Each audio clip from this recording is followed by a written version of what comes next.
संचित ते परारब्ध है। लखो खालसा तिसी भाए। इसी तरह खालसा जी जन ना करो। प्रारब्ध के फल हैं तीन। हुण परारब्ध दे तीन फल मिलते ने बंदे नूं जिहे जे उहदे कर्म कीते हुंदे ने। जात आर बल भोग सुचीन। बंदे नूं अपने पिछले जन्मां दे कीते हुए कर्मां दे मुताबक परारब्ध मिलदी है। उहदे मुताबक बंदे दी जाति बनदी है कि किहड़ी जाति नाल इहने संबंधित होना है, क्योंकि वो भी पिछला कर्म है अपना। जिवें भगत रविदास जी नूं कहण लगे, जदों भगत रविदास जी पहले जन्म विच सन्यासी दे रूप विच सन, रामानंद जी ने कहा बेटा सारे शहर विचों मंग लई, आ जिहड़ा सेठां दा घर है इन्हां तों ना मंगी। पर भगत रविदास जी मींह पैण कारण तिलक के डिग पे, सन्यासी जी डिग पे। पहले जन्म च सेठ किते बाहर खड़ा सी, कहंदा सन्यासी जी क्यों एवें औखे हुंदे हो, अज आटा दालां साडे घरों लै जाओ। वो चुक के अपने घरों दे दियां। वो सी पापी बंदे। जद रोटी खाधी रामानंद जी ने तां खल्लां ही खल्लां दिखियां।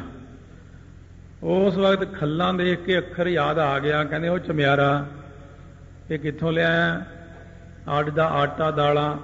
कहंदे जी जित्थों तुसीं मना कीता सी। कहंदे करती ना उही गल। वो फिर अगला जन्म हुण मिल गया परारब्ध दे मुताबक, क्योंकि बोल दिता अखर। इस करके महाराज कहंदे जिहड़ियां आपां पिछे जो भी कुछ कीता है ਉਹਦੇ ਮੁਤਾਬਕ ਇਨਸਾਨ ਦੀ ਜਾਤੀ ਬਣਦੀ ਹੈ। ਜਿਵੇਂ ਇੱਕ ਕਾਲ ਭਵਿੱਖਤ ਹੋਏ। ਸੋ ਜਿਵੇਂ ਇੱਕ ਕਾਲ ਹੈ ਭਵਿੱਖਤ ਕਾਲ ਹੁੰਦਾ ਹੈ। ਹਾਂਜੀ। प्रारब्ध के फल हैं तीन। जात आरबल भोग सुचीन। ਇਹ ਜਾਤੀ ਮਿਲਦੀ ਹੈ, ਫਿਰ ਆਰਬਲ ਉਮਰ ਮਿਲਦੀ ਬੰਦੇ ਨੂੰ ਉਹਦੇ ਕੀਤੇ ਹੋਏ ਕਰਮਾਂ ਦੇ ਮੁਤਾਬਕ। ਕਈ ਤਾਂ ਮਾਤਾ ਦੇ ਉਦਰ ਵਿੱਚ ਹੀ ਚੜ੍ਹਾਈ ਕਰ ਜਾਂਦੇ ਨੇ, ਉਹ ਵੀ ਪਰਾਲਬਧ ਹੈ। ਕਈ ਜਨਮ ਲੈ ਕੇ ਚੜ੍ਹਾਈ ਕਰ ਜਾਂਦੇ ਨੇ, ਕਈ 2 ਸਾਲਾਂ ਬਾਅਦ ਚਲੇ ਜਾਂਦੇ ਨੇ, ਕੋਈ 100 ਸਾਲ ਦਾ, ਕਈ 150 ਸਾਲ ਵੀ ਕੱਟ ਜਾਂਦੇ ਨੇ। ਉਹ ਵੀ ਉਹਨਾਂ ਦੀ ਪਰਾਰਬਧ ਹੈ। ਜਿਵੇਂ ਜਿਵੇਂ ਬੀਜਿਆ ਹੁੰਦਾ ਹੈ ਭੋਗ, ਭੋਗ ਪਦਾਰਥ ਵੀ ਇਹ ਬੰਦੇ ਨੂੰ ਇੰਨਾ ਕੁਛ ਸੁੱਖ ਆਰਾਮ ਮਿਲਣਾ ਹੈ, ਉਹ ਵੀ ਸਾਡੇ ਪਿਛਲੇ ਕੀਤੇ ਹੋਏ ਕਰਮਾਂ ਦੇ ਮੁਤਾਬਕ ਹੈ। ਸੁਰ ਨਰ ਆਦਿ ਚਰਾਚਰ ਦੇ। ਹੁਣ ਇਹ ਜਿਹੜਾ ਸਾਰਾ ਕੁਝ ਮਿਲਦਾ ਆਪਾਂ ਨੂੰ, ਜੋ ਵੀ ਮਿਲਦਾ ਹੈ, ਭਾਵ ਜਿਹੜਾ ਵੀ ਦੇਵਤਾ ਰੂਪ ਵਿੱਚ ਆਉਣਾ ਹੈ, ਜਾਂ ਫਿਰ ਬੰਦੇ ਦੀ ਦੇਹੀ ਵਿੱਚ ਆਉਣਾ ਹੈ, ਜਾਂ ਫਿਰ ਇਸ ਬੰਦੇ ਨੇ ਸੋ ਆਉਣਾ ਹੈ ਜਾਨਵਰ ਦੇ ਰੂਪ ਵਿੱਚ। ਚਰਾ ਅਚਰ ਦੇਹ, ਚਰ ਹੁੰਦੀ ਹੈ ਚੱਲਣ ਵਾਲੀ ਤੇ ਅਚਰ ਹੁੰਦੀ ਇੱਕ ਥਾਂ ਖੜਨ ਵਾਲੀ। ਜਾਂ ਜਿਵੇਂ ਦਰਖਤ ਨੇ, ਪੱਥਰ ਨੇ, ਪਹਾੜ ਨੇ, ਹੈ ਤਾਂ ਇਹ ਵੀ ਜੂਨੀਆਂ। ਬੱਦਲ ਵੀ ਜੂਨੀ ਚ ਹੈ, ਜਿਹੜਾ ਬੱਦਲ ਬਰਸਦਾ ਹੈ ਇਹ ਵੀ ਜੂਨ ਹੈ। ਇਸ ਤਰ੍ਹਾਂ ਇਹ ਸਾਰੀਆਂ ਚੀਜ਼ਾਂ ਜਿੰਨੀਆਂ ਵੀ ਮਿਲਦੀਆਂ ਨੇ, ਇਹ ਬੰਦੇ ਨੇ ਦੇਵਤਾ ਬਣਨਾ ਜਾਂ ਬੰਦਾ ਬਣਨਾ ਜਾਂ ਚਰ ਅਚਰ ਬਣਨਾ, ਇਹ ਸਾਰਾ ਕੁਝ ਸਾਡੀ ਪਰਾਰਬਧ ਹੀ ਕਰਦੀ ਹੈ। ਉੱਤਮ ਮੱਧਮ ਅਧਮ ਅਛੇ। ਹੁਣ ਇਹ ਬੰਦਾ ਉੱਤਮ ਬਣੇਗਾ, ਇਹ ਮੱਧਮ ਬਣੇਗਾ, ਇਹ ਬਿਲਕੁਲ ਨੀਚ ਬਣੇਗਾ। ਜੋ ਇਹ ਸਾਰਾ ਕੁਝ ਹੈ ਨਾ, ਇਹ ਪਰਾਰਬਧ ਦੇ ਮੁਤਾਬਕ ਹੀ ਮਿਲਦਾ ਹੈ। ਸਭ ਕੇ ਵਿਖੇ ਹੁਤ ਹੈ ਨਾਨਾ। ਸਾਰਿਆਂ ਦੇ ਵਿੱਚ ਇਹ ਨਾਨਾ ਪ੍ਰਕਾਰ ਦਾ ਕਰਮ ਹੁੰਦਾ ਹੈ। ਇਹ ਜਾਣੋ ਫਲ ਜਾਤ ਬਖਾਨਾ। ਇਹ ਜਾਣੋ ਕਿ ਜਾਤੀ ਦਾ ਫਲ ਤੁਹਾਨੂੰ ਦੱਸਿਆ ਹੈ ਕਿ ਜਾਤੀ ਇਸ ਤਰ੍ਹਾਂ ਦੀ ਬਣਦੀ, ਜਿਵੇਂ ਦੇਵਤਾ ਬਣ ਗਿਆ, ਦੈਂਤ ਬਣ ਗਿਆ, ਮਨੁੱਖ ਬਣ ਗਿਆ, ਉੱਤਮ ਪੁਰਸ਼, ਮੱਧਮ ਪੁਰਸ਼, ਨੀਚ ਬੰਦਾ। ਇਹ ਸਾਰਾ ਕੁਝ ਜਿਹੜਾ ਸਾਡੇ ਕੀਤੇ ਹੋਏ ਕਰਮਾਂ ਦੇ ਮੁਤਾਬਕ ਸਾਨੂੰ ਜਾਤ ਮਿਲਦੀ ਹੈ। ਨਿਮਕ ਆਦ ਹੋਏ ਜੀਵਨ ਜੇਤਕ। ਸੋ ਇਹ ਜਿਹੜਾ ਨਿਮਖ ਮਾਤਰ ਜੀਵਨ ਹੈ, ਭਾਵੇਂ ਥੋੜਾ ਚਿਰ ਹੀ ਜਿਉਵੇਂ, ਕਹਿੰਦੇ ਹੁਣੇ ਆਇਆ ਹੁਣੇ ਚਲਿਆ ਗਿਆ। ਆਰ ਬਲਾ ਫਲ ਜਾਨੋ ਤੇਤਕ। ਉਮਰ ਦਾ ਫਲ ਵੀ ਇਸੇ ਤਰ੍ਹਾਂ ਹੀ ਜਾਣੋ। ਕੀਤੇ ਹੋਏ ਕਰਮਾਂ ਦੇ ਮੁਤਾਬਕ ਬੰਦੇ ਨੂੰ ਉਹਦੀ ਉਮਰ, ਉਹਦਾ ਜੀਵਨ ਮਿਲਦਾ ਹੈ। ਦੁੱਖ ਸੁੱਖ ਕੋ ਜੋ ਅਨੁਭਵ ਰੂਪ। ਦੁੱਖ ਤੇ ਸੁੱਖ ਦਾ ਜਿਹੜਾ ਅਨੁਭਵ ਰੂਪ ਹੈ, ਇਹ ਆਪਣਾ ਭੋਗ ਹੈ। ਹੁਣ ਭੋਗ ਚੱਲਿਆ ਅੱਗੇ, ਦੁੱਖ ਭੋਗਣਾ, ਸੁੱਖ ਭੋਗਣਾ, ਇਹ ਵੀ ਸਾਡੇ ਕੀਤੇ ਹੋਏ ਪਿਛਲੇ ਪਰਾਰਬਧ ਦੇ ਮੁਤਾਬਕ ਹਨ। ਬਿਰਧ ਕਿਦੋਂ ਲਘੂ ਕਰਨ ਅਨੂਪ। ਬਿਰਧ ਹੋ ਕੇ ਜਾਣਾ, ਜਾਂ ਛੋਟੀ ਉਮਰ 'ਚ ਜਾਣਾ, ਜਾਂ ਸੋਹਣਾ ਬਣਨਾ, ਇਹ ਸਾਰੀਆਂ ਚੀਜ਼ਾਂ ਵੀ ਪਰਾਲਬਧ ਹੈ। ਇਸਕੋ ਨਾਮ ਭੋਗ ਬੁੱਧ ਕਹੈ।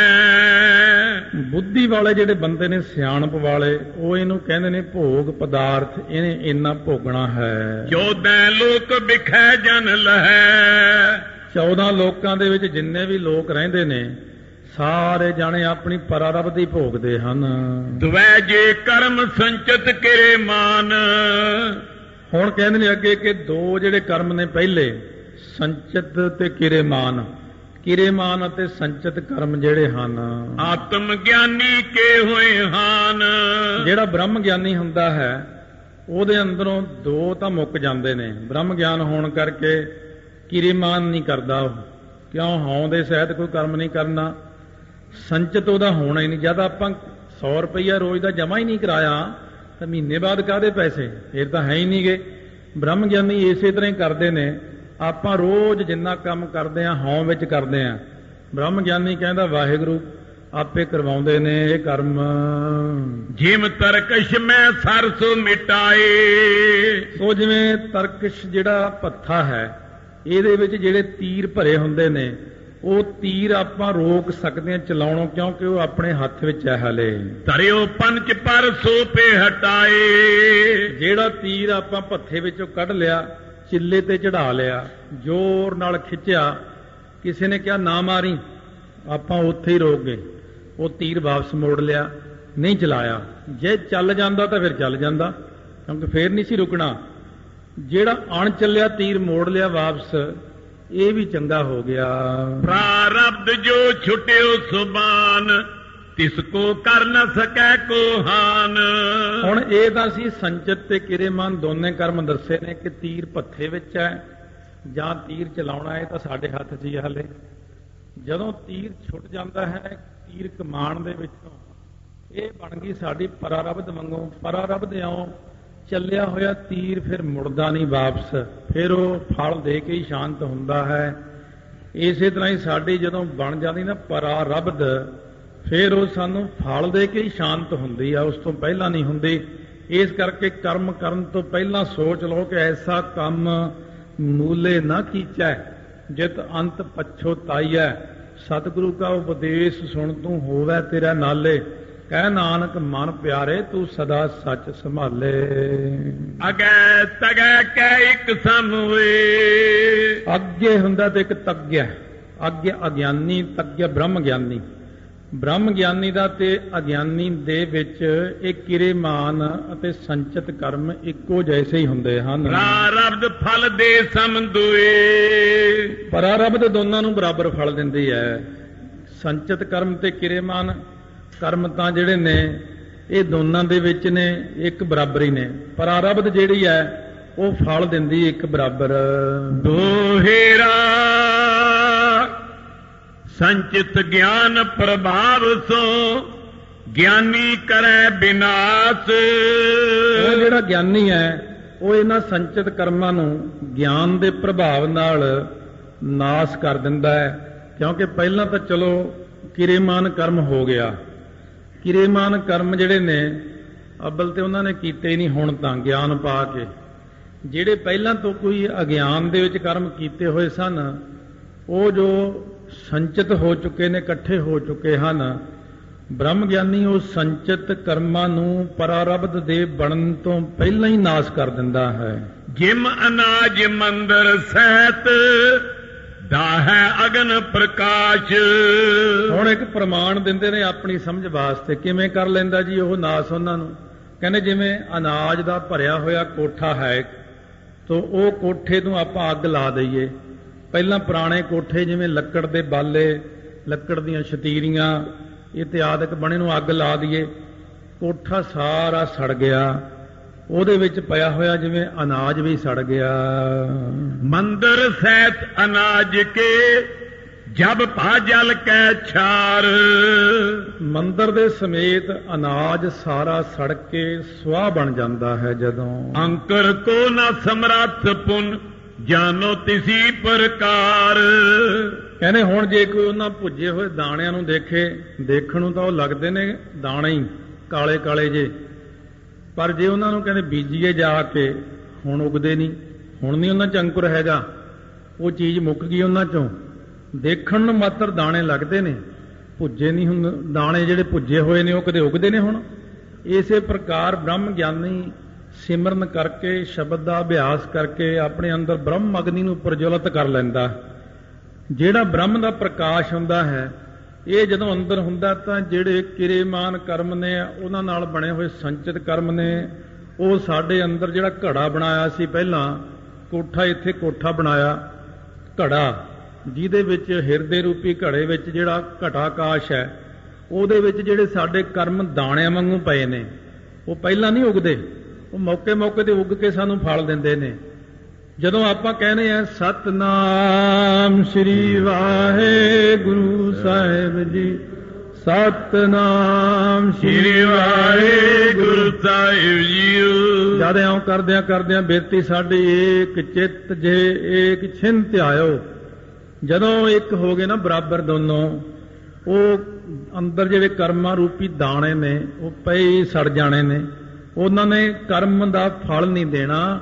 ਸਾਰੇ ਪਿਛਲੇ ਕਰਮ ਖਤਮ ਹੋ ਕੇ ਰਾਮਾਨੰਦ ਜੀ ਨੇ ਇਹ ਤੁਕ ਉਚਾਰਨ ਕੀਤੀ। ਭਗਤ ਰਾਮਾਨੰਦ ਜੀ ਨੇ ਗੁਰੂ ਗ੍ਰੰਥ ਸਾਹਿਬ ਦੇ ਵਿੱਚ ਗੁਰ ਕਾ ਸ਼ਬਦ ਘੱਟ ਹੈ ਕੋਟ ਕਰਮ, ਜਿਹੜਾ ਗੁਰੂ ਦਾ ਸ਼ਬਦ ਹੈ ਨਾ, ਆਪਾਂ ਕਹਿੰਦੇ ਬਾਣੀ ਪੜ੍ਹਨ ਦਾ ਕੀ ਫਾਇਦਾ।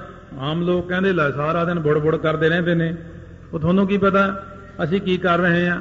ਅਸੀਂ ਤਾਂ ਪਿਛਲੇ ਸਾਰੇ ਪਾਪਾਂ ਨੂੰ ਸਾੜ ਕੇ ਸੁਆਹ ਕਰ ਦਿੰਦੇ ਹਾਂ ਔਰ ਆਉਣ ਵਾਲੇ ਸਮੇਂ ਦਾ ਰਸਤਾ ਸਾਫ਼ ਕਰ ਲੈਂਦੇ ਹਾਂ।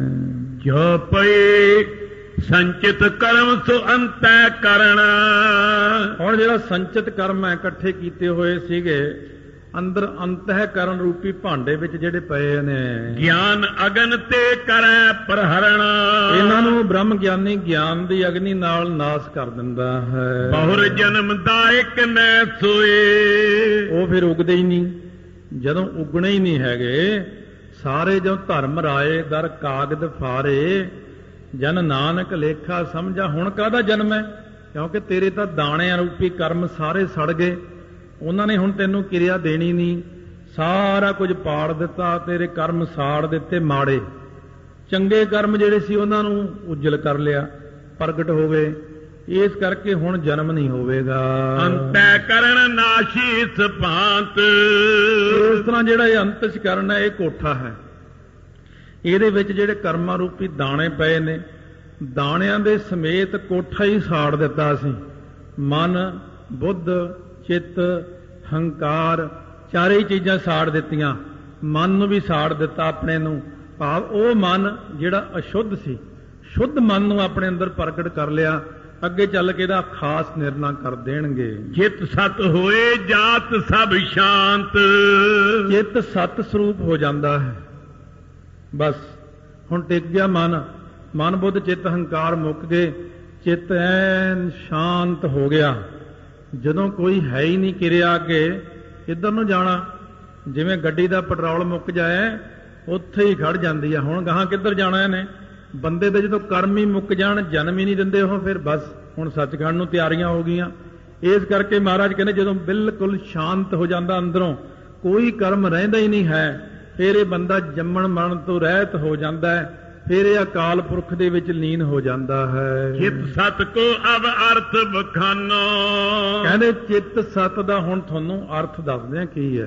ਅੰਤੈ ਕਰਨ ਰੂਪ ਅਸ ਜਾਨੋ, ਸੋ ਅੰਤਹਿ ਕਰਨ ਜਿਹੜਾ ਹੈ ਨਾ, ਮਨ ਦਾ ਰੂਪ ਐਸਾ ਜਾਣਨਾ ਕਰੋ, ਜਿਸ ਤੇ ਦਰਸ ਅਸਮਕ ਪਿਖੈ।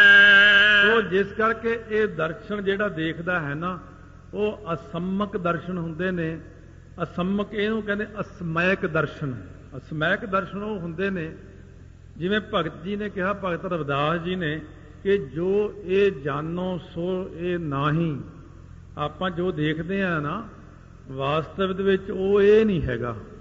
ਜੋ ਆਪਾਂ ਦੇਖ ਰਹੇ ਉਹ ਇਹ ਨਹੀਂ ਹੈਗਾ, ਜੋ ਇਹ ਹੈਗਾ ਉਹ ਆਪਾਂ ਨੂੰ ਦਿਸਦਾ ਨਹੀਂ। ਇਸ ਕਰਕੇ ਇਹਨੂੰ ਅਸਮਕ ਕਹਿੰਦੇ ਨੇ, ਅਸਮੈਕ ਕਹਿੰਦੇ ਨੇ। ਸਾਡੀ ਬੁੱਧੀ ਜੋ ਦੇਖਦੀ ਆ, ਜਾਂ ਸਾਡਾ ਜੋ ਮਨ ਇਸ ਵਕਤ ਦੇਖ ਰਿਹਾ, ਉਹ ਦੇਖਦਾ ਇਹ ਮੇਰਾ, ਤੇਰਾ, ਬਗਾਨਾ, ਆਪਣਾ, ਇਹ ਦੋਸਤ, ਦੁਸ਼ਮਣ, ਇਹ ਦਰਖਤ, ਪੰਛੀ, ਪਸ਼ੂ, ਅਸਮਾਨ, ਤਾਰੇ, ਚੰਦਰਮਾ, ਧਰਤੀਆਂ। ਵਾਸਤਵ ਦੇ ਵਿੱਚ ਇਹ ਉਹ ਨਹੀਂ ਹੈ। ਇਹੋ ਵਿਸ ਸੰਸਾਰ ਤੁਮ ਦੇਖਦੇ, ਇਹੋ ਹਰ ਕਾ ਰੂਪ ਹੈ। ਇਹ ਚੀਜ਼ ਆਪਣੀ ਅੱਖਾਂ ਨਹੀਂ ਦੇਖਦੀਆਂ, ਇਸ ਕਰਕੇ ਇਹਨੂੰ ਕਹਿੰਦੇ ਨੇ ਅਸਮੈਕ ਹੈ ਇਹ। ਆਤਮ ਬੁੱਧ ਅਨਾਤਮ ਵਿਖੈ, ਜਗਤ ਅਸਤ ਵਿਖੈ ਸਤ ਬੁੱਧ। ਹੁਣ ਆਤਮਾ ਜਿਹੜੀ ਹੈ ਇਹ ਬੁੱਧੀ ਦੇ ਵਿੱਚ ਅਨਾਤਮ ਰੂਪ ਹੋ ਜਾਂਦੀ ਆ। ਅਨਾਤਮ ਉਹ ਚੀਜ਼ ਹੁੰਦੀ ਜਿਹੜੀ ਆਤਮਾ ਤੋਂ ਬਾਹਰਲੇ ਪਾਸੇ ਨੂੰ ਹੋਵੇ। ਆਤਮਾ ਸਾਡੇ ਅੰਦਰ ਹੈ, ਅਨਾਤਮ ਬੁੱਧੀ ਕਿਵੇਂ ਹੋ ਗਈ ਸਾਡੀ? ਕਿਉਂਕਿ ਬੁੱਧੀ ਦਾ ਰੁਖ ਆਤਮਾ ਵੱਲ ਨੂੰ ਨਹੀਂ ਹੈ। ਇਹ ਬਣੇ ਹੋਏ ਨੇ ਇੱਕ ਦੂਜੇ ਦੇ ਪਿੱਛੇ ਪਿੱਛੇ, ਪਰੇ ਨੂੰ ਮੂੰਹ ਹੈ। ਜਿਵੇਂ ਰੇਲ ਗੱਡੀ ਹੈ, ਉਹਦਾ ਇੰਜਣ ਅੱਗੇ ਨੂੰ ਹੈ, ਉਹਦੇ ਪਿੱਛੇ ਇੱਕ ਡੱਬਾ ਉਹ ਵੀ ਉਹਦੇ ਪਿੱਛੇ ਨੂੰ ਹੈ, ਉਹਦੇ ਪਿੱਛੇ ਇੱਕ ਹੋਰ ਡੱਬਾ ਉਹ ਵੀ ਉਹਦੇ ਪਿੱਛੇ ਨੂੰ ਹੈ। ਇਸੇ ਪ੍ਰਕਾਰ ਜਿਹੜੀ ਆਤਮਾ ਹੈ, ਆਤਮਾ ਇਦੋਂ ਉਲਟ ਹੈ। ਆਤਮਾ ਇਹਨਾਂ ਦਾ ਇੰਜਣ ਹੈ। ਜਿਵੇਂ ਗਾਰਡ ਦੇ ਡੱਬੇ ਦੀ ਥਾਂ ਤੇ ਇੰਜਣ ਲਾ ਦਈਏ ਤੇ ਗਾਰਡ ਦਾ ਡੱਬਾ ਅੱਗੇ ਲਾ ਕੇ ਬਾਕੀ ਡੱਬੇ ਸਾਰੇ ਅੱਗੇ ਲਾ ਦਈਏ, ਇਸੇ ਤਰ੍ਹਾਂ ਸਾਡੀ ਆਤਮਾ ਜਿਹੜੀ ਹੈ, ਆਤਮਾ ਜਿੱਥੇ ਆ ਉਦੋਂ ਅੱਗੇ ਬੁੱਧੀ, ਬੁੱਧੀ ਪਰੇ ਨੂੰ ਝਾਕਦੀ, ਪਰੇ ਨੂੰ, ਦੁਨੀਆ ਵੱਲ ਨੂੰ। ਉਹ ਕਹਿੰਦੀ ਆਤਮਾ ਉਤਮਾ ਕੋਈ ਨਹੀਂ ਹੈ। ਜਿਵੇਂ ਅੱਜ ਕੱਲ੍ਹ ਦੇ ਬੁੱਧੀਮਾਨ ਕਹਿੰਦੇ ਨੇ ਕੋਈ ਆਤਮਾ ਨਹੀਂ ਹੈ, ਕੋਈ ਦਸਮ ਦੁਆਰ ਨਹੀਂ ਹੈ, ਕੋਈ ਕੁਛ ਨਹੀਂ ਹੈ। ਇਸੇ ਪ੍ਰਕਾਰ ਫਿਰ ਅੱਗੇ ਮਨ ਹੈ। ਮਨ ਦਾ ਮੂੰਹ ਵੀ ਪਰੇ ਨੂੰ ਚੁੱਕਿਆ ਹੋਇਆ, ਉਹ ਵੀ ਪਿੱਛੇ ਮੁੜ ਕੇ ਨਹੀਂ ਦੇਖਦਾ ਕਿ ਬੁੱਧੀ ਹੈ ਕਿ ਨਹੀਂ ਹੈ, ਆਤਮਾ ਹੈ ਕਿ ਨਹੀਂ ਹੈ। ਮਨ ਤੋਂ ਅੱਗੇ ਇੰਦਰੀਆਂ ਸਾਡੀਆਂ, ਇੰਦਰੀਆਂ ਨੇ ਗਾਂਹ ਨੂੰ ਮੂੰਹ ਚੁੱਕਿਆ। ਅੱਖਾਂ ਬਾਹਰ ਨਹੀਂ ਦੇਖੀ ਜਾਂਦੀਆਂ ਨੇ, ਕੰਨ ਬਾਹਰੋਂ ਸੁਣਨ ਨੂੰ ਜੀ ਕਰਦਾ, ਮੂੰਹ ਨਾਲ ਬੋਲਣ ਨੂੰ ਨਿੰਦਾ ਚੁਗਲੀ, ਹੱਥਾਂ ਨਾਲ ਹੋਰ ਕੁਛ ਕਰਦਾ, ਪੈਰਾਂ ਨਾਲ ਹੋਰ ਕੁਛ ਕਰਦਾ। ਇਸ ਕਰਕੇ ਕਹਿੰਦੇ ਇਹ ਆਤਮ ਵਿੱਚ ਅਨਾਤਮ ਹੋ ਕੇ ਬੈਠੀ ਸਾਡੀ ਬੁੱਧੀ, ਭਾਵ ਸੱਚੇ ਪਰਮੇਸ਼ਰ ਨੂੰ ਤਾਂ ਕਹਿੰਦੀ ਰੱਬ ਹੈ ਹੀ ਨਹੀਂ। ਉਹ ਕਹਿੰਦੇ ਗੁਰੂ ਗ੍ਰੰਥ ਸਾਹਿਬ ਕਿੱਥੋਂ ਰੱਬ ਹੋ ਸਕਦਾ? ਇਹ ਉਹ ਲੋਕ ਕਹਿੰਦੇ ਨੇ ਜਿਹੜੇ ਅਨਾਤਮ ਵਿੱਚ ਵਰਤਦੇ ਨੇ। ਜਿਹੜੇ ਆਤਮਾ ਵਿੱਚ ਵਰਤਦੇ ਨੇ ਉਹ ਇਹਨਾਂ ਗੱਲਾਂ ਨੂੰ ਨਹੀਂ ਬੋਲਦੇ ਹੈ। ਇਸ ਕਰਕੇ ਮਹਾਰਾਜ ਕਹਿੰਦੇ ਜਗਤ ਅਸਤ ਵਿਖੈ ਸਤ ਬੁੱਧ। ਇਹ ਜਿਹੜਾ ਝੂਠਾ ਜੱਗ ਹੈ, ਇਹਦੇ ਵਿੱਚ ਸਾਡੀ ਬੁੱਧੀ ਜੱਗ ਨੂੰ ਸੱਚਾ ਜਾਣਦੀ, ਇਹਨੂੰ ਅਨਾਤਮ ਕਹਿੰਦੇ ਨੇ। ਆਤਮ ਸਤ ਅਸਤ ਕੀ ਸੁਧ। ਹੁਣ ਜਦੋਂ ਬੰਦੇ ਨੂੰ ਆਤਮ ਸਤ ਤੇ ਅਸਤ ਦੀ ਸੁੱਧ ਹੋ ਜਾਂਦੀ ਹੈ, ਆਤਮਾ ਸਤ ਹੈ ਅਤੇ ਬਾਕੀ ਸਾਰਾ ਕੁਝ ਅਸਤ ਹੈ, ਝੂਠ ਹੈ। ਮਹਾਰਾਜ ਕਹਿੰਦੇ ਇੱਕ ਸਿਰਫ ਆਪਣੀ ਆਤਮਾ ਸੱਚੀ ਹੈ, ਆਤਮਾ ਪਰਮਾਤਮਾ ਹੀ ਹੈ, ਬਾਕੀ ਸਾਰਾ ਕੁਝ ਨਾਸਵੰਤ ਹੈ। ਨਾਮ ਇਸੀ ਕੋ ਮਨ ਪਹਿਚਾਨ। ਇਹਦਾ ਨਾਮ ਹੀ ਮਨ ਹੈ। ਇਉਂ ਜਾਣ ਲਓ ਕਿ ਇਸੇ ਨੂੰ ਮਨ ਕਹਿੰਦੇ ਹਨ। ਜਬ ਹੈ ਪ੍ਰਾਪਤ ਆਤਮ ਗਿਆਨ। ਜਦੋਂ ਬੰਦੇ ਨੂੰ ਆਤਮਕ ਗਿਆਨ, ਬ੍ਰਹਮ ਗਿਆਨ ਮਿਲ ਜਾਂਦਾ ਹੈ, ਤਬ ਇਸ ਵਿਦ ਕੋ ਭਾਵ ਬਿਨਾਸੇ। ਇਹ ਜਦੋਂ ਪਹਿਲਾਂ ਤਾਂ ਆਤਮਾ ਨੂੰ ਸਤ ਤੇ ਅਸਤ ਪਹਿਚਾਣ ਨਹੀਂ ਸਕਿਆ ਕਿ ਸਤ ਕੀ ਹੈ ਤੇ ਅਸਤ ਕੀ ਹੈ। ਫਿਰ ਜਦੋਂ ਇਹ ਵਿਧੀ ਬਣ ਗਈ ਅੰਦਰ ਕਿ ਆਤਮਾ ਆਤਮਾ ਹੈ, ਸੰਸਾਰ ਸੰਸਾਰ ਹੈ, ਜਦੋਂ ਸਹੀ ਦਿਖਣ ਲੱਗ ਪਿਆ ਹੁਣ ਕਿ ਜਦੋਂ ਸਹੀ ਨਹੀਂ ਦਿਖਦਾ ਉਦੋਂ ਬੰਦੇ ਨੂੰ ਸੰਸਾਰ ਸੰਸਾਰ ਨਹੀਂ ਲੱਗਦਾ, ਉਦੋਂ ਬੰਦੇ ਨੂੰ ਮਹਾਰਾਜ ਮਹਾਰਾਜ ਜੀ ਨਹੀਂ ਲੱਗਦੇ, ਉਦੋਂ ਬੰਦੇ ਨੂੰ ਗਲਤ ਨਜ਼ਰ ਆਉਂਦਾ ਹੈ। ਉਹ ਜਿਹੜੀ ਚੀਜ਼ ਆਪਾਂ ਨੂੰ ਦੁਨੀਆ ਅੰਦਰ ਝੂਠੀ ਆ ਉਹ ਸੱਚੀ ਲੱਗਦੀ ਹੈ, ਜਿਹੜੀ ਸੱਚੀ ਆ ਉਹ ਝੂਠੀ ਲੱਗਦੀ ਹੈ। ਇਹ ਤਾਂ ਹੈ ਸਾਡਾ ਮਨ ਗਲਤ ਪਾਸੇ ਚਲਿਆ ਗਿਆ, ਅਸਮਾਇਕ ਵਿੱਚ ਚਲਿਆ ਗਿਆ। ਜਦੋਂ ਸਾਡਾ ਮਨ ਇਕਾਗਰ ਹੋ ਜਾਂਦਾ ਹੈ ਇਹ ਸਾਡੇ ਮਨ ਨੂੰ ਸੱਚਾ ਸੱਚਾ ਹੀ ਦਿਖਦਾ ਹੈ ਤੇ ਝੂਠਾ ਝੂਠਾ ਹੀ ਦਿਖਦਾ ਹੈ। ਇਉਂ ਕਰਕੇ ਬੁੱਧੀ ਸਾਡੀ ਪਲਟ ਕੇ ਜਦੋਂ ਆਤਮਾ ਵੱਲ ਨੂੰ ਘੁੰਮ ਜਾਂਦੀ ਹੈ, ਇੰਦਰੀਆਂ ਪਹਿਲਾਂ ਮੁੜਦੀਆਂ, ਸਭ ਤੋਂ ਪਹਿਲਾਂ ਆਪਣੀਆਂ ਇੰਦਰੀਆਂ ਨੂੰ ਰੋਕਣਾ, ਫਿਰ ਉਹਨੂੰ ਮਨ ਵਿੱਚ ਲੈ ਕੇ ਜਾਣਾ, ਮਨ ਨੇ ਜਾਣਾ ਬੁੱਧੀ ਵੱਲ। ਹੁਣ ਸਾਰੀ ਟ੍ਰੇਨ ਸਿੱਧੀ ਚੱਲ ਪਈ, ਪਹਿਲਾਂ ਪੁੱਠੀ ਹੋਈ ਚੱਲਦੀ ਹੈ। ਪਹਿਲਾਂ ਤਾਂ ਪਿੱਛੇ ਇੰਜਣ ਲੱਗਿਆ ਸੀ, ਮੂਹਰੇ ਉਹਦੇ ਅੱਗੇ ਬੁੱਧੀ, ਉਹਦੇ ਅੱਗੇ ਮਨ, ਉਹਦੇ ਅੱਗੇ ਇੰਦਰੀਆਂ ਆਪ ਮੁਹਾਰੀਆਂ ਤੁਰੀਆਂ ਫਿਰਦੀਆਂ ਚਾਰੇ ਪਾਸੇ ਨੂੰ, ਜਿੱਥੇ ਜੀ ਕੀਤਾ ਖਾ ਲਿਆ, ਪੀ ਲਿਆ, ਬੋਲ ਲਿਆ। ਹੁਣ ਸਿਆਣਾ ਹੋ ਗਿਆ, ਹੁਣ ਕਹਿੰਦਾ ਇੰਦਰੀਆਂ ਮੁੜ ਪਈਆਂ ਪਿੱਛੇ ਨੂੰ। ਉਹ ਕਹਿੰਦੇ ਮਨ ਅਸੀਂ ਉਧਰ ਨੂੰ ਮੁੜਨਾ ਜਿੱਧਰ ਆਤਮਾ ਹੈ, ਮਨ ਵੀ ਬੁੱਧੀ ਵੱਲ ਨੂੰ ਮੁੜ ਪਿਆ। ਬੁੱਧੀ ਪ੍ਰਕਾਸ਼ ਲੈਂਦੀ ਆਤਮਾ ਤੋਂ, ਬੁੱਧੀ ਆਤਮਾ ਵੱਲ ਨੂੰ ਹੋ ਗਈ। ਹੁਣ ਸਾਰੇ ਨਿਰਮਲ ਹੋ ਗਏ। ਪਹਿਲਾਂ ਪੁੱਠੇ ਚੱਲਦੇ ਸੀ, ਜਿਵੇਂ ਆਪਾਂ ਸੂਰਜ ਵੱਲ ਨੂੰ ਭੱਜ ਲਈਏ ਪਰਛਾਵਾਂ ਆਪਣੇ ਪਿੱਛੇ ਆਉਂਦਾ, ਜੇ ਸੂਰਜ ਵੱਲ ਪਿੱਠ ਕਰ ਲਈਏ ਪਰਛਾਵਾਂ ਆਪਣੇ ਅੱਗੇ ਅੱਗੇ ਦੌੜਦਾ। ਇਸ ਤਰ੍ਹਾਂ ਪਹਿਲਾਂ ਪੁੱਠੀ ਰੀਤੀ ਸੀ, ਹੁਣ ਸਿੱਧੀ ਹੋ ਗਈ ਹੈ। जब है प्राप्त आत्म ज्ञान तब इसको विद को भाव विनाशे। ਜਦੋਂ ਆਤਮ ਗਿਆਨ ਹੋ ਗਿਆ ਤਾਂ ਇਸ ਵਿਦ ਦਾ ਭਾਵ ਵਿਨਾਸ਼ ਹੋ ਜਾਂਦਾ ਹੈ। ਜਿਹੜਾ ਪਹਿਲਾਂ ਅਨਾਤਮ ਆਪਾਂ ਦੇਖਦੇ ਨਾ ਸਰੀਰ ਨੂੰ ਹੀ, ਕਿ ਮੈਂ ਸਰੀਰ ਹਾਂ। ਆਮ ਬੰਦੇ ਨੂੰ ਪੁੱਛੋ ਤੂੰ ਕੌਣ ਹੈ, ਉਹ ਕਹਿੰਦਾ ਮੈਂ ਆ, ਮੈਂ ਹੋਰ ਕੌਣ ਹੈ। ਨਹੀਂ, ਤੂੰ ਨਹੀਂ ਹੈ, ਇਹਦੇ ਵਿੱਚ ਤੂੰ ਬੈਠਾ ਸਰੀਰ ਦੇ ਵਿੱਚ, ਹਲੇ ਇਹ ਗਿਆਨ ਆਮ ਬੰਦਿਆਂ ਨੂੰ ਨਹੀਂ ਹੋਇਆ ਹੈ। ਜਿਸ ਕਾ ਤਿਉ ਸੁ ਪਦਾਰਥ ਭਾਸੇ, ਕਹਿੰਦੇ ਜਿਵੇਂ ਦਾ ਜਿਵੇਂ ਉਵੇਂ ਦਾ ਉਵੇਂ ਨਜ਼ਰ ਆਉਂਦਾ ਹੈ। ਜਦੋਂ ਬਿਲਕੁਲ ਹੁਣ ਸਹੀ ਹੋ ਗਈਆਂ, ਪਹਿਲਾਂ ਅੱਖਾਂ ਨਾਲ ਦੋ ਦੋ ਨਜ਼ਰ ਆਉਂਦੇ। ਡਾਕਟਰ ਕਹਿੰਦਾ ਆਹ ਕਿੰਨੀਆਂ ਉਂਗਲਾਂ, ਕਹਿੰਦਾ ਜੀ 2, ਕਹਿੰਦਾ ਇਹਦਾ ਮਤਲਬ ਖਰਾਬੀ ਹੋਈ ਹੈ, ਮੈਂ ਤਾਂ 1 ਖੜੀ ਕੀਤੀ ਆ। ਜੇ 2 ਉਂਗਲਾਂ ਖੜੀਆਂ ਕਰਦਾ 4 ਨਜ਼ਰ ਆਉਂਦੀਆਂ ਨੇ। ਬਾਬਾ ਤੇਰੀ ਤਾਂ ਹੁਣ ਠੀਕ ਨਹੀਂ ਬਈ ਨਿਗਾਹ, ਇਹਦਾ ਆਪਰੇਸ਼ਨ ਹੋਏਗਾ। ਆਪਰੇਸ਼ਨ ਹੋ ਕੇ ਕਹਿੰਦੇ ਹੁਣ ਕਿੰਨੀਆਂ? 1, ਕਹਿੰਦੇ ਹਾਂ ਜੀ 1 ਹੈ। ਹੁਣ ਨਿਗਾਹ ਤੇਰੀ ਠੀਕ ਹੋਈ ਹੈ। ਮਹਾਰਾਜ ਸੱਚੇ ਪਾਤਸ਼ਾਹ ਕਹਿੰਦੇ ਇਸੇ ਪ੍ਰਕਾਰ ਬੰਦੇ ਦੇ ਅੰਦਰ ਵੀ ਨਾ, ਇਹ ਜਦੋਂ ਪੈਦਾ ਮਲ ਵਿਖੇਪ ਅਵਰਨ 3 ਚੀਜ਼ਾਂ ਪੈਦਾ ਹੋ ਜਾਂਦੀਆਂ ਨੇ। ਤੋ ਜਦੋਂ ਵਿਖੇਪਤਾ ਪੈਦਾ ਹੁੰਦੀ ਤਾਂ ਨਾਨਾਪੁਣਾ ਪੈਦਾ ਹੋ ਜਾਂਦਾ ਹੈ।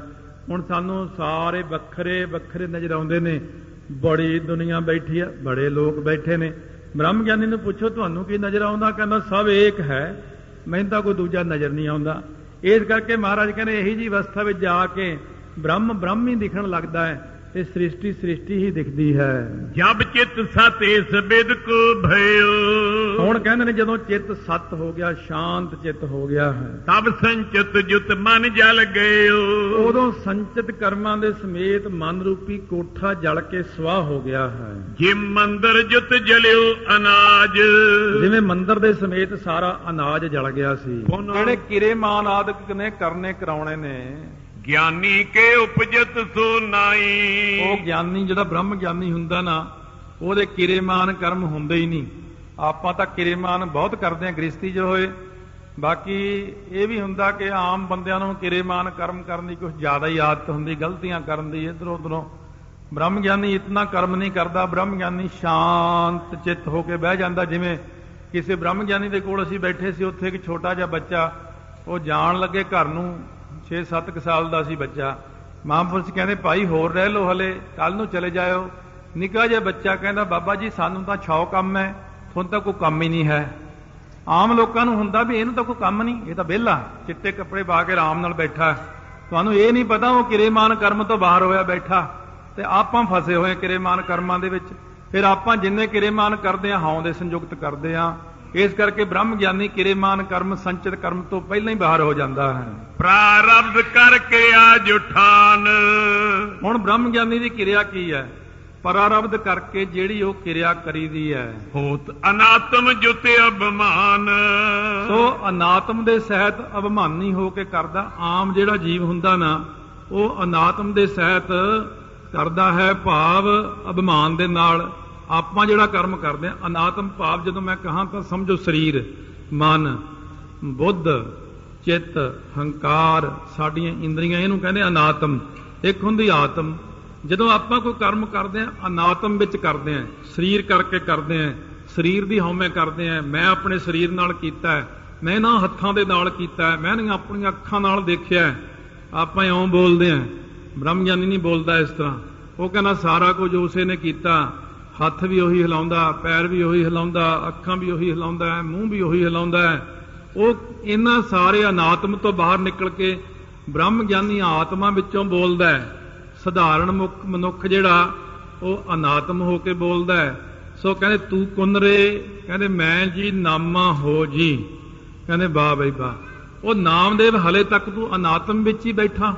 ਨਾਮਦੇਵ ਤਾਂ ਤੇਰੇ ਸਰੀਰ ਦਾ ਨਾਮ ਹੈ ਭਾਈ, ਤੂੰ ਕੌਣ ਹੈ? ਕਹਿੰਦੇ ਇਸੇ ਕਰਕੇ ਤਾਂ ਤੁਹਾਡੇ ਕੋਲ ਆਇਆ ਗੁਰੂਦੇਵ ਜੀ, ਕਿ ਮੈਂ ਕੌਣ ਆ? ਕਹਿੰਦੇ ਤੂੰ ਆਤਮਾ ਹੈ। ਇਸ ਤਰ੍ਹਾਂ ਬ੍ਰਹਮ ਗਿਆਨੀ ਦੂਜੇ ਨੂੰ ਵੀ ਸਿਖਾ ਦਿੰਦੇ ਆ। ਵਹੀ ਕਿਰਿਆ ਹੋਵੇ ਕਿਰਿਆਮਾਨ, ਉਹੀ ਕਿਰਿਆ ਉਹਨਾਂ ਦੀ ਕਿਰੇਮਾਨ ਕਰਮ ਦੇ ਵਿੱਚ ਤਬਦੀਲ ਹੋ ਜਾਂਦੀ ਹੈ। ਭਾਵ ਉਹ ਕਰਮ ਜੋ ਅਸੀਂ ਦੇਹ ਅਭਿਮਾਨ ਦੇ ਨਾਲ ਕਰਦੇ ਹਾਂ, ਤੇ ਬ੍ਰਹਮ ਗਿਆਨੀ ਬਿਨਾਂ ਦੇਹ ਅਭਿਮਾਨ ਤੋਂ ਕਰਦਾ ਹੈ। ਜਾਤ ਪ੍ਰਣਮਤ ਅਪਰ ਵਿਧਾਨ, ਕਹਿੰਦੇ ਉਹੀ ਕਿਰੇਮਾਨ ਹੋਰ ਰੂਪ ਬਦਲਦੇ ਰਹਿੰਦੇ ਨੇ। ਭਾਵ ਕਿਰੇਮਾਨ ਹੀ ਸੰਚਿਤ ਤੇ ਪ੍ਰਾਰਬਧ ਬਣਦੇ ਜਾਂਦੇ ਨੇ। ਸੋਈ ਕਿਰਿਆਹੀਨ ਅਭਿਮਾਨ, ਜਿਹੜਾ ਬ੍ਰਹਮ ਗਿਆਨੀ ਹੈ ਉਹ ਅਭਿਮਾਨਹੀਨ ਹੋਣ ਕਰਕੇ ਕਿਰਿਆਹੀਨ ਹੋ ਗਿਆ, ਕਿਉਂਕਿ ਉਹ ਕਿਰਿਆ ਤੋਂ ਹੀਣਾ ਹੈ। ਬ੍ਰਹਮ ਗਿਆਨੀ ਕੋਈ ਕਿਰਿਆ ਆਪੋਂ ਨਹੀਂ ਕਰਦਾ ਹੈ। ਉਪਜੈ ਨਹੀਂ ਕਦਾਚਿਤ ਜਾਨ, ਸੋ ਇਹ ਉਹਦੇ ਅੰਦਰ ਕਦੇ ਵੀ ਪੈਦਾ ਹੀ ਨਹੀਂ ਹੁੰਦੇ। ਇਸ ਗੱਲ ਨੂੰ ਚੰਗੀ ਤਰ੍ਹਾਂ ਕਹਿੰਦੇ ਧਿਆਨ ਨਾਲ ਸੁਣ ਲਓ ਕਿ ਉਸਦੇ ਤਾਂ ਕਰਮ ਕਦਾਚਿਤ ਉਪਜਦੇ ਨਹੀਂ ਹਨ। ਪ੍ਰਾਰਬਧੇ ਹੋਏ ਕਿਰਮਾਨ, ਕਹਿੰਦੇ ਹੁਣ ਉਲਟ ਦਿਸ਼ਾ ਵਿੱਚ ਸੁਣਨਾ ਆਪਾਂ ਨੇ। ਬਈ ਆਪਾਂ ਇਹ ਸੋਚਦੇ ਹਾਂ, ਜਿਵੇਂ ਇੱਕ ਪ੍ਰਸ਼ਨ ਹੈ ਕਿ ਪਹਿਲਾਂ ਆਂਡਾ ਕਿ ਮੁਰਗੀ। ਹੁਣ ਲੋਕ ਚੱਕਰ 'ਚ ਪੈ ਜਾਂਦੇ ਆ। ਇੱਥੇ ਵੀ ਇਹੀ ਪ੍ਰਸ਼ਨ ਹੈ। ਪਹਿਲਾਂ ਤਾਂ ਕਹਿੰਦੇ ਸੀ ਕਿਰੇਮਾਨ ਕਰਦਾ ਹੈ ਕਰਮ, ਫਿਰ ਸੰਚਿਤ ਕਰਦਾ, ਫਿਰ ਪਰਾਲਬਧ ਬਣਦੀ ਹੈ, ਫਿਰ ਜਨਮ ਲੈਂਦਾ ਹੈ। ਮਹਾਰਾਜ ਕਹਿੰਦੇ ਫਿਰ ਹੁਣ ਪਰਾਰਬਧ ਤੋਂ ਉਲਟ ਕੰਮ ਹੋ ਗਿਆ। ਪਰਾਰਬਧ ਤੋਂ ਕਿਰੇਮਾਨ ਬਣਦਾ ਅਗਲੇ ਜਨਮ 'ਚ। ਪਿਛਲੇ ਜਨਮ ਦੀ ਕੀਤੀ ਹੋਈ ਪਰਾਰਬਧ ਜਿਹੜੀ ਸੀ ਆਪਣੀ ਇਕੱਠੀ ਹੋ ਗਈ ਸੀ, ਉਹਦੇ ਨਾਲ ਕਿਰੇਮਾਨ ਬਣਦਾ, ਫਿਰ ਸੰਚਿਤ ਬਣਦਾ, ਫਿਰ ਪਰਾਰਬਧ ਬਣਦੀ ਹੈ, ਫਿਰ ਅਗਲਾ ਜਨਮ, ਫਿਰ ਕਿਰੇਮਾਨ, ਫਿਰ ਸੰਚਿਤ, ਫਿਰ ਪਰਾਰਬਧ। ਕਹਿੰਦੇ ਇਸ ਤਰ੍ਹਾਂ ਹੁਣ ਸੁਣੋ ਕਿ ਪਰਾਰਬਧ ਤੋਂ ਕਿਰੇਮਾਨ ਕਰਮ ਕਿਵੇਂ ਕਰਦੇ ਆ ਆਪਾਂ। ਭੋਜਨ ਕਰੇ ਭੋਜਨ ਰੂਪ ਕਿਰਿਆ ਜਿਮ ਠਾਨ। ਕਹਿੰਦੇ ਹੁਣ ਭੋਜਨ ਦੀ ਕਿਰਿਆ ਦੇ ਰਾਹੀਂ ਤੁਹਾਨੂੰ ਸਮਝਾਉਂਦੇ ਆ ਕਿ ਜਿਵੇਂ ਆਪਾਂ ਰੋਟੀ ਖਾਂਦੇ ਹਾਂ, ਪ੍ਰਾਰਬਧ ਕੋ ਰੂਪੈ ਸੋਏ। ਇਹ ਪਰਾਰਬਧ ਦਾ ਰੂਪ ਹੈ। ਇਉਂ ਜਾਣ ਲਓ ਕਿ ਜਿਵੇਂ ਆਪਾਂ ਰੋਟੀ ਖਾਂਦੇ ਹਾਂ ਹਰ ਰੋਜ਼। ਭੋਜਨ ਕਰੇ ਪੁਸ਼ਟਤਾ ਜੋਏ। ਜਿਹੜਾ ਬੰਦਾ ਰੋਜ਼ ਤਕੜੀਆਂ ਤਕੜੀਆਂ ਚੀਜ਼ਾਂ ਖਾਂਦਾ, ਰੋਟੀ ਖਾਂਦਾ ਹੈ, ਹੋਰ ਪ੍ਰਕਾਰ ਦੀਆਂ ਚੀਜ਼ਾਂ ਖਾ ਕੇ ਉਹ ਰਿਸ਼ਟ ਪੁਸ਼ਟ ਹੋ ਜਾਂਦਾ ਹੈ। ਸੋ ਕਿਰਿਆਮਾਨ ਰੂਪ ਪਹਿਚਾਨ। ਉਹ ਕਹਿੰਦੇ ਕਿਰੇਮਾਨ ਕਰਮ ਬਣ ਜਾਂਦੇ ਨੇ। ਆਮ ਅਗਿਆਨੀ ਜੀਵਾਂ ਦੀ ਗੱਲ ਕਰਦੇ ਨੇ ਕਿ ਸੋ ਕਿਰੇਮਾਨ ਦਾ ਰੂਪ ਬਣ ਜਾਂਦਾ ਉਹਦਾ। ਦੇ ਸਰਜ ਸੋ ਪੁਸ਼ਟ ਨ ਜਾਨ। ਜਿਹੜਾ ਬੰਦਾ ਬਿਮਾਰ ਹੈ ਉਹਨੂੰ ਤਾਕਤ ਵਾਲੀ ਚੀਜ਼ ਜੇ ਦੇ ਵੀ ਦਿੱਤੀ ਜਾਵੇ, ਉਹ ਹੋਰ ਕਮਜ਼ੋਰ ਹੋ ਜਾਂਦਾ, ਹੋਰ ਬਿਮਾਰ ਹੋ ਜਾਂਦਾ ਹੈ। ਜੇ ਅਰੋਗ ਸੋ ਪੁਸ਼ਟ ਵਡੇਰੇ। ਜਿਹੜੇ ਅਰੋਗ ਨੇ ਉਹ ਤਕੜੇ ਹੁੰਦੇ ਜਾਂਦੇ ਨੇ ਰੋਟੀਆਂ ਖਾ ਕੇ, ਤੇ ਜਿਹੜੇ ਰੋਗੀ ਨੇ ਕਈਆਂ ਨੂੰ ਆਦਤ ਹੀ, ਕਈਆਂ ਸਰੀਰ ਰੱਬ ਨੇ ਇਹ ਜਿਹੇ ਬਣਾਏ ਹੁੰਦੇ ਜਿੰਨਾ ਮਰਜ਼ੀ ਖਾ ਲੈਣ ਹੋਰ ਸੁੱਕਦੇ ਤੁਰੇ ਜਾਂਦੇ ਆ। ਇਸੀ ਪ੍ਰਕਾਰ ਜੁਗਤ ਲਿਓ ਹੀਰੇ। ਇਸੇ ਤਰ੍ਹਾਂ ਦੀ ਜੁਗਤ ਦੇਖ ਲਓ ਬ੍ਰਹਮ ਗਿਆਨੀ ਦੀ ਤੇ ਆਮ ਇਨਸਾਨ ਦੀ ਜੁਗਤੀ ਦਾ ਪ੍ਰਮਾਣ ਬਣਾ ਕੇ ਦੱਸ ਰਹੇ ਨੇ। ਹੋਏ ਕਿਰਿਆ ਜੁਤ ਤਨ ਅਭਿਮਾਨ। ਜਿਹੜਾ ਆਮ ਬੰਦਾ ਕਿਰਿਆ ਕਰਦਾ ਕੋਈ ਵੀ ਹੰਕਾਰ ਦੇ ਨਾਲ, ਸਰੀਰ ਦੇ ਹੰਕਾਰ ਕਰਕੇ ਕਰਦਾ, ਉਹ ਤਾਂ ਰਿਸ਼ਟ ਪੁਸ਼ਟ ਬੰਦੇ ਵਾਂਗੂ ਹੈ। ਸੋਏ ਕਿਰਿਆ ਹੈ ਉਪਜਨਵਾਨ। ਕਿਉਂਕਿ ਉਹ ਕਿਰਿਆ ਉਪਜਨ ਵਾਲੀ ਹੈ, ਕਿਉਂਕਿ ਉਹਨੇ ਹੰਕਾਰ ਨਾਲ ਕੀਤੀ ਹੈ। ਇਸ ਕਰਕੇ ਉਹ ਇਹਨੂੰ ਸੰਚਿਤ ਕਰਮ ਵਿੱਚ ਬਦਲੀ ਜਾਂਦਾ ਆਪਣੇ ਆਪ ਹੀ। ਇਸ ਤਰ੍ਹਾਂ ਪੁਸ਼ਟੀ ਭਾਵ ਪਰਾਰਬਧ ਕਿਰੇਮਾਨ ਕਰਮ ਬਣ ਗਈ ਹੈ। ਤਨ ਅਭਿਮਾਨ ਨ ਗਿਆਨੀ ਧਰੈ। ਜਿਹੜਾ ਗਿਆਨੀ ਹੈ ਉਹ ਉਧਰਲੇ ਪਾਸਿਓਂ ਮੰਨੋ ਜਿਵੇਂ ਬਿਮਾਰ ਹੁੰਦਾ ਹੈ, ਬਿਮਾਰ ਬੰਦੇ ਨੂੰ ਜਿਵੇਂ ਖੁਰਾਕ ਨਹੀਂ ਨਾ ਲੱਗਦੀ, ਇਸੇ ਤਰ੍ਹਾਂ ਬ੍ਰਹਮ ਗਿਆਨੀ ਨੂੰ ਕਿਰੇਮਾਨ ਕਰਮ ਲੱਗਦਾ ਹੀ ਨਹੀਂ, ਕਿਉਂਕਿ ਬ੍ਰਹਮ ਗਿਆਨੀ ਕੋਈ ਕਰਮ ਹੋਂ ਦੇ ਸਹਿਤ ਨਹੀਂ ਕਰਦਾ। ਤਾਈਓ ਤਾਂ ਉਹਦੀ ਇਹ ਕਿਰੇਮਾਨ ਨਹੀਂ ਬਣਦੀ, ਸੰਚਿਤ ਨਹੀਂ ਬਣਦੀ, ਅੱਗੇ ਨੂੰ ਪਰਾਰਬਧ ਨਹੀਂ ਬਣਦੀ। ਸੰਸਾਰੀ ਬੰਦਾ ਪਿਛਲੀ ਪਰਾਰਬਧ ਮੁਤਾਬਕ ਕਰਮ ਕਰਦਾ ਹੋਇਆ ਹੰਕਾਰ ਨਾਲ ਕਿਰੇਮਾਨ ਕਰਮ ਕਰਦਾ, ਸੰਚਿਤ ਕਰਮ ਕਰਦਾ, ਫਿਰ ਪਰਾਰਬਧ ਬਣ ਜਾਂਦੀ ਹੈ। ਸੰਸਾਰੀ ਬੰਦਾ ਇਸ ਤਰ੍ਹਾਂ ਦਾ ਹੈ। ਜਾਂ ਤੇ ਨਹੀਂ ਬੰਦ ਕੋ ਕਰੈ। ਇਸ ਕਰਕੇ ਬ੍ਰਹਮ ਗਿਆਨੀ ਬੰਧਨ ਦੇ ਵਿੱਚ ਪੈਂਦਾ ਹੀ ਨਹੀਂ, ਕਿਉਂਕਿ ਉਹ ਕੋਈ ਗੱਲ ਆਪ ਕੀਤੀ ਮੰਨਦਾ ਹੀ ਨਹੀਂ। ਉਹ ਕਹਿੰਦਾ ਮੈਂ ਕੁਛ ਵੀ ਨਹੀਂ ਕੀਤਾ, ਸਾਰਾ ਉਸੇ ਨੇ ਕਰਾਇਆ ਹੈ। ਕਰਮ ਮਾਲ ਸਭ ਕੇ ਘਰ ਪਰੇ। ਪਰ ਇੱਕ ਗੱਲ ਹੈ, ਕਹਿੰਦੇ ਜਿਹੜੀ ਕਰਮਾਂ ਦੀ ਮਾਲਾ ਹੈ ਇਹ ਤਾਂ ਸਾਰਿਆਂ ਦੇ ਗਲਾਂ ਵਿੱਚ ਪਈ ਹੋਈ ਹੈ। ਤਨ ਹੰਤਾ ਤਿਆਗੇ ਤਿਨ ਹਰੇ। ਇਹ ਕਰਮਾਂ ਦੀ ਮਾਲਾ ਮਹਾਰਾਜ ਗਲੋਂ ਲਾ ਕੇ ਕਿਵੇਂ ਸੁੱਟੀਏ? ਕਹਿੰਦੇ ਜਿਨ੍ਹਾਂ ਨੇ ਸਰੀਰ ਦੀ ਹੰਗਤਾ ਤਿਆਗੀ ਹੈ ਨਾ, ਉਹਨੇ ਇਹ ਮਾਲਾ ਲਾ ਕੇ ਸੁੱਟ ਦਿੱਤੀ ਹੈ। ਬਿਨਾ ਤਿਆਗ ਤੇ ਅਨਕ ਕਲੇਸ਼। ਜਨਮ ਮਰਨ ਕੇ ਕਸ਼ਟ ਅਸ਼ੇਚ। ਕਹਿੰਦੇ ਜਦੋਂ ਤੱਕ ਆਪਾਂ ਹੰਗਤਾ ਦਾ ਤਿਆਗ ਨਹੀਂ ਕਰਦੇ, ਕਰਮਾਂ ਦੀ ਮਾਲਾ ਲੈ ਕੇ ਨਹੀਂ ਡਿੱਗਦੀ, ਉਦੋਂ ਤੱਕ ਕਲੇਸ਼ ਹੀ ਕਲੇਸ਼ ਤੇ ਜੰਮਣ ਤੇ ਮਰਨ ਦੇ ਬਹੁਤ ਚੱਕਰ ਪਏ ਰਹਿੰਦੇ ਨੇ, ਕਸ਼ਟ ਝੱਲਦੇ ਆ ਕਈ ਪ੍ਰਕਾਰ ਦੇ। ਜਾਂ ਤੇ ਸਤਿਗੁਰ ਨੇ ਬੋ ਬਾਰ ਵਰਣਨ ਕੀਨੇ ਗ੍ਰੰਥ ਮਝਾਰ। ਇਸ ਕਰਕੇ ਸਤਿਗੁਰੂ ਗੁਰੂ ਨਾਨਕ ਦੇਵ ਜੀ ਨੇ ਗੁਰੂ ਗ੍ਰੰਥ ਸਾਹਿਬ ਮਹਾਰਾਜ ਦੇ ਵਿੱਚ ਵਰਣਨ ਕੀਤੀਆਂ ਪੰਕਤੀਆਂ ਤਾਈਓ। ਹਾਂ ਵਿੱਚ ਆਇਆ, ਹਾਂ ਵਿੱਚ ਗਿਆ, ਹਾਂ ਵਿੱਚ ਜੰਮਿਆ, ਹਾਂ ਵਿੱਚ ਮੂਆ। ਇਹ ਜਦੋਂ ਵੀ ਜੀਵ ਆਉਂਦਾ ਹਉ ਦੇ ਸਹਿਤ ਹੀ ਆਉਂਦਾ, ਜਾਂਦਾ ਤਾਂ ਹਉ ਦੇ ਸਹਿਤ ਹੀ ਜਾਂਦਾ, ਹਉ ਵਿੱਚ ਜੰਮਦਾ, ਹਉ ਵਿੱਚ ਮਰਦਾ। ਇਹ ਸਾਰੀ ਕਿਰਿਆ ਜੀਵ ਦੀ ਹਉ ਦੇ ਵਿੱਚ ਹੀ ਹੁੰਦੀ ਹੈ। ਇਤਿਆਦਿਕ ਕੁਛ ਗਿਨੇ ਨ ਜਾਏ, ਕਹਿਓ ਦੇ ਹੰਤਾ ਕਰ ਨਾਏ। ਤੋ ਇਸ ਕਰਕੇ ਕਿਹਾ ਨਹੀਂ ਜਾਂਦਾ ਕਿ ਗੁਰੂ ਗ੍ਰੰਥ ਸਾਹਿਬ ਮਹਾਰਾਜ ਨੇ ਕਿਹਾ ਕਿ ਦੇਹ ਦੀ ਹੰਗਤਾ ਨਾ ਕਰੇ।